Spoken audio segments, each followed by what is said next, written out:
Bonjour. Alors, un peu plus d'un mois après le début de notre opération des blouses pour l'hôpital, nous avons déjà produit plus de 20 000 blouses pour nos hôpitaux et nos EHPAD. C'était complètement inespéré. Quand nous avions démarré cette opération, il y a un mois, nous pensions faire quelques centaines de blouses. Et grâce à l'engouement collectif, nous avons produit beaucoup plus. Nous avons ainsi prouvé qu'il est encore possible en 2020 de produire des blouses en France. Le premier sondage que nous avons réalisé a montré que vous êtes 58% à vouloir continuer, même après le déconfinement.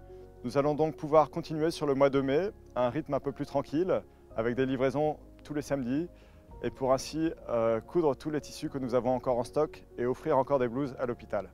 Ces derniers jours, nous avons également commencé à produire des blouses lavables, et là c'est vraiment intéressant pour l'environnement, puisque les blouses lavables peuvent être utilisées jusqu'à 100 fois, et en plus elles permettront à nos hôpitaux de devenir réellement autonomes.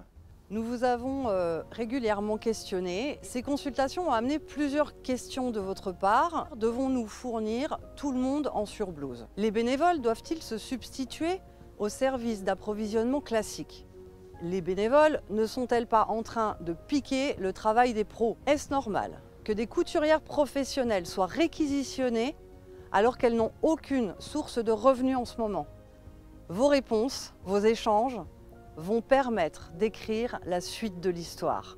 Et si, de notre mobilisation, naissait la relocalisation en France de la production d'équipements stratégiques?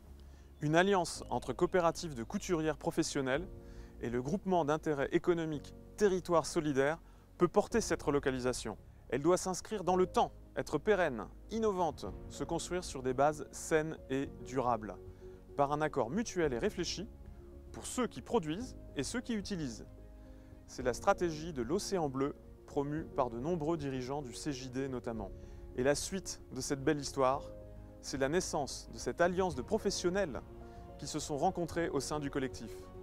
Naissance qui leur permet de se lancer dans un nouveau projet. Comment produire en circuit court, comment réinventer une économie locale basée sur le fabriqué en France, dans le cadre de l'économie sociale et solidaire. Merci à toutes et à tous pour vos échanges. C'est grâce à votre mobilisation, grâce à cette intelligence collective, que la France innove.